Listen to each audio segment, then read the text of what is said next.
C'est un personnage extraordinaire. Je ne sais pas comment le présenter. Je le connais depuis tellement longtemps. Il connaît par cœur tous les chemins d'Auvergne, sur le bout des orteils. Ensemble, on avait fait les débuts de Chaminège. Ensemble, on avait parlé abondamment de Chaminat. C'est un éminent connaisseur de l'Auvergne, de ses chemins, de ses paysages. Je vous demande d'applaudir avec force, applaudissements, quelqu'un qui voit les paysages à marcher, mais aussi des paysages à manger, Bernard Quinçat. Bernard.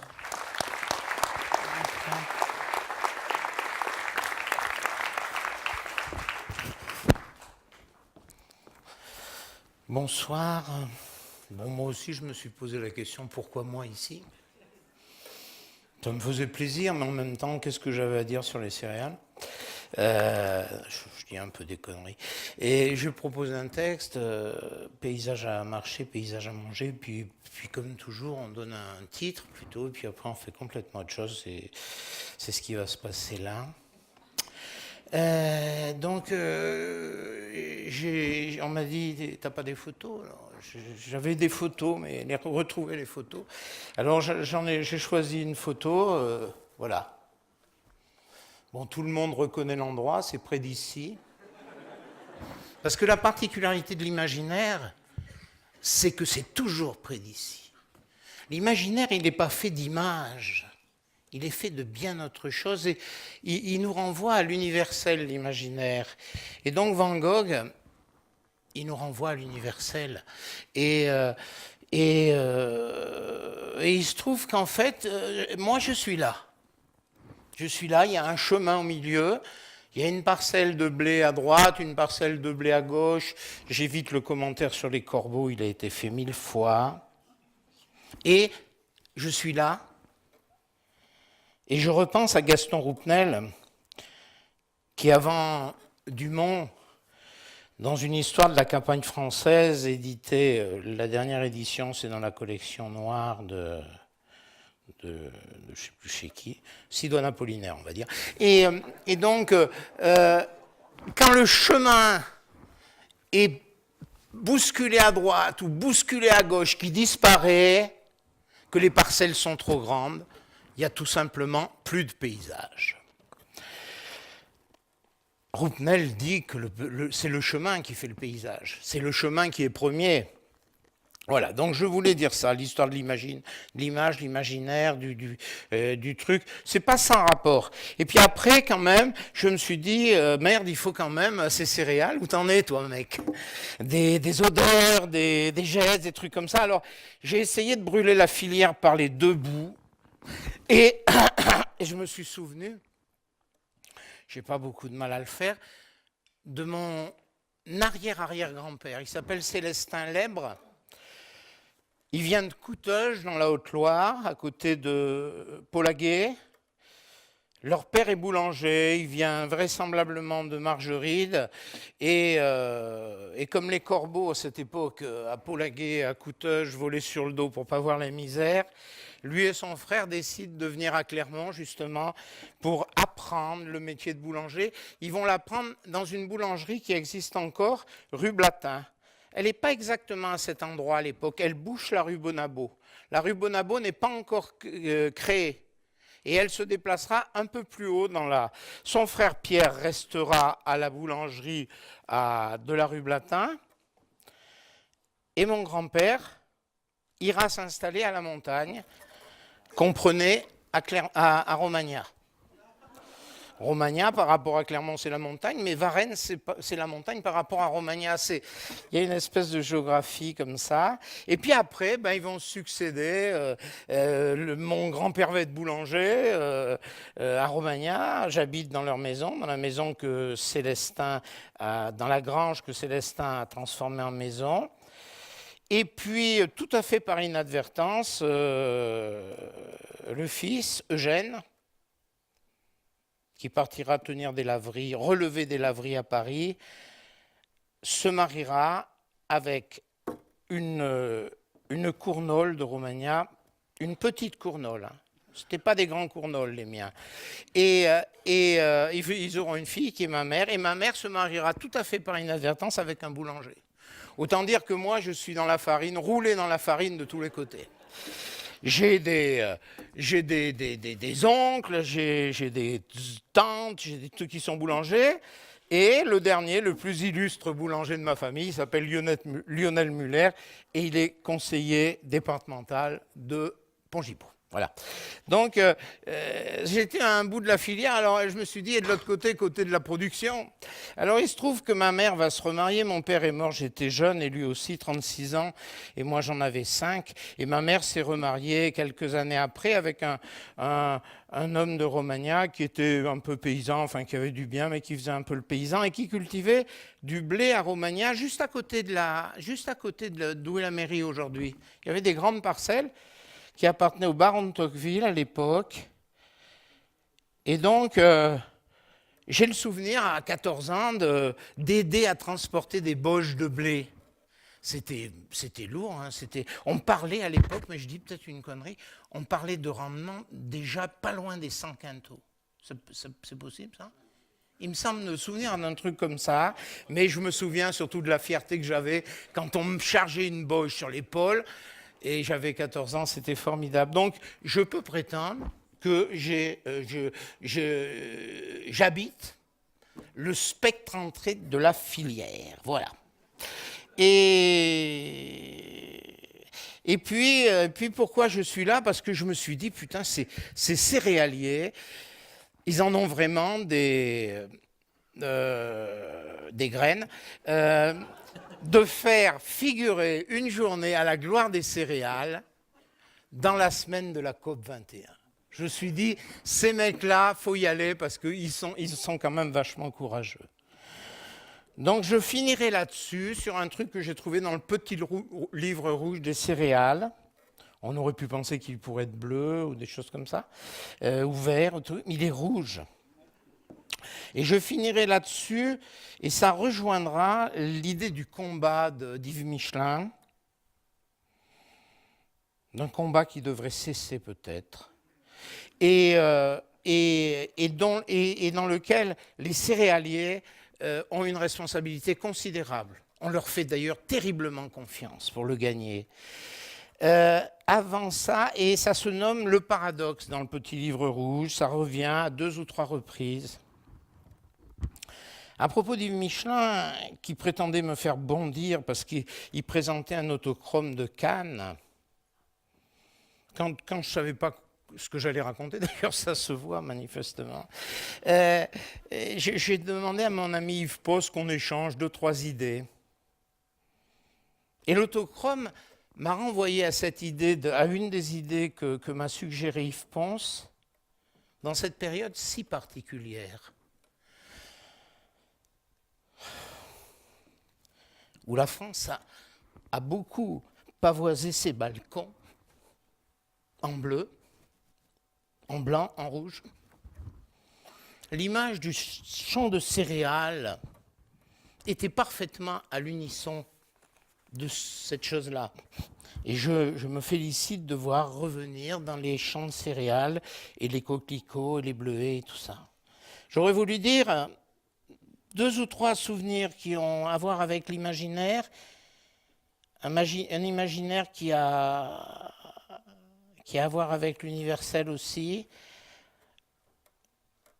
J'aurais pu parler des 4 saisons, des machins, des blés qui ondulent, les trucs ça, je le ferai si on me le demande, mais je suis quelqu'un qui aime marcher l'hiver.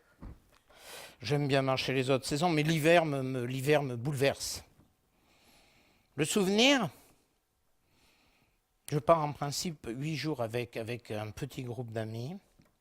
Et là, on avait marché sur cette grande voie romaine qui parcourt le Devès, donc ce plateau qui borde le Puy à l'ouest, et sur lequel se sont érigés des volcans qui sont à peu près contemporains de la chaîne des Puys, où la terre est belle, où elle est grasse, où des fois elle ressemble un peu à un ventre de femme. Surtout à ces moments où les différences de température font que la terre respire. On est en janvier, les fossés sont comblés de neige et les terres retournées sont ourlées de neige aussi. C'est magnifique. Et on avance. La nuit avance elle aussi et je distingue un espèce d'ensemble au loin avec quelques gyrophares, quelque chose d'étrange. Est-ce qu'on rejouait Dune ici? On était vraiment dans un truc de science-fiction. Et plus on avançait, plus les bâtiments considérables se dessinaient. Je me suis dit que certains jours, on avait dû aimer l'Europe ici. Et donc, il y avait une usine qui était là. C'était nickel, chrome. Il y avait une espèce de paradoxe. Je me disais, mais comment cette terre si belle, si riche, comment elle ne peut pas porter plus d'hommes et de femmes, quoi? Qu'est-ce que c'est un peu cette agriculture qui se fait sans beaucoup d'hommes et de femmes? Et puis, en arrivant, il y avait les moissonneuses. Il y avait là les tracteurs. Ah non, il ne faut pas dépasser la ligne. Il y avait là les tracteurs. Et au milieu, il y a un tracteur, un gros tracteur. Tu sais, tu te dis, oh, il me voit, lui. Et il m'avait vu. Il nous avait vus et il avait envie de parler. C'est l'histoire de trois frères, en fait, dont un qui avait abandonné son emploi dans une entreprise de bus. Et ces trois frères avaient nourri, c'est à côté de Saint-Ahon, vous connaissez tous Saint-Ahon, vous voyez juste au-dessus du Nouveau Monde. Ils avaient nourri ce rêve de cette espèce de station martienne, on était ailleurs, quoi. Et il avait envie de parler, alors il ouvre la portière et on se met à parler de... Putain, c'est impressionnant, enfin, vous faites des lentilles, vous faites de... C'était de l'orge dont tu parlais tout à l'heure. Et le gars, il avait envie de parler d'une chose, c'est que peu de temps après que cette nouvelle exploitation ait commencé, le frère, celui qui conduisait les bus, était arrivé un matin et il était tombé là, raide. Comme quoi, il y a toujours quelque chose qui nous empêche d'avoir complètement la folie des grandeurs. Le deuxième truc, ça se passe chez Marmy. Marmy avait l'habitude, peut-être l'a-t-il encore, il avait un roux, s'il te plaît. Marmy avait l'habitude de faire table ouverte tous les 1er mai. Alors Marmy, il habite à l'entrée de Lezoux, là, dans une ancienne huilerie. Donc on arrivait, c'est pas machiste ce que je dis parce que les femmes participent à la beauté du monde. Donc les femmes arrivaient avec les paniers. Les tables avaient été dressées, des longues tables sur lesquelles il y avait des draps blancs. Il y avait une grand-mère un peu plus âgée que les autres qui faisait des crêpes pour les enfants, les crêpes avec vraisemblablement de la farine. Et puis tout le monde déballait et on mangeait. Et on buvait, et on parlait. Et à un moment, il y en avait un qui se levait avec son violon ou qui avec son diatonique, et puis qui commençait à faire de la musique, et puis on était pris par la musique. On était pris par le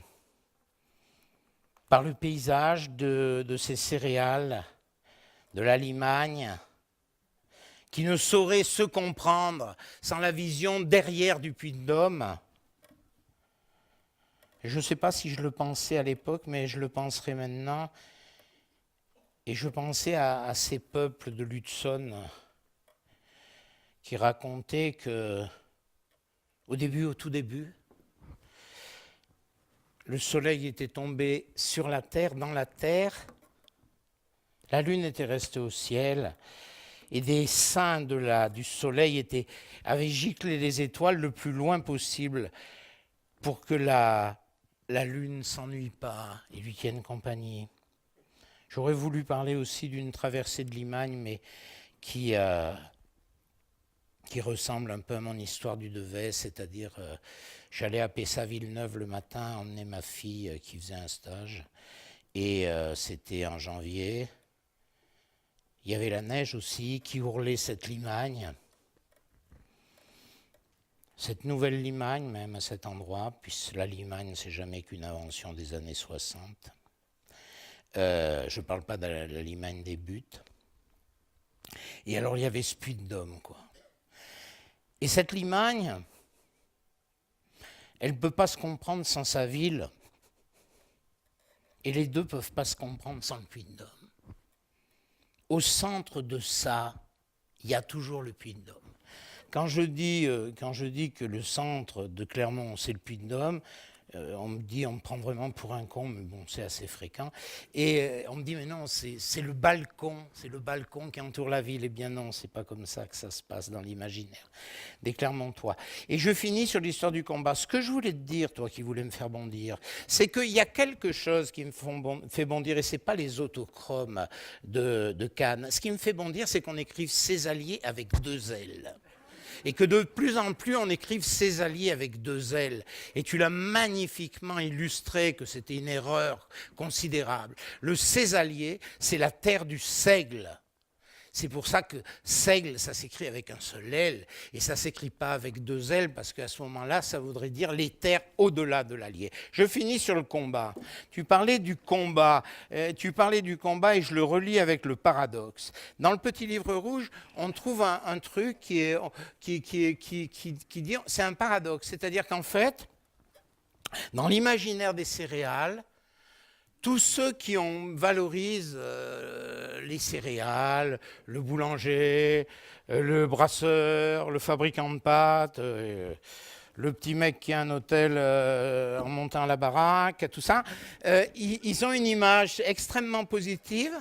Et puis dans ce grand tissu, dans ce grand récit céréalier, alors qu'on pourrait s'attendre, comme à travers le Saint-Suaire de Turin, voir apparaître la figure du céréalier, le céréalier ne fait pas visage.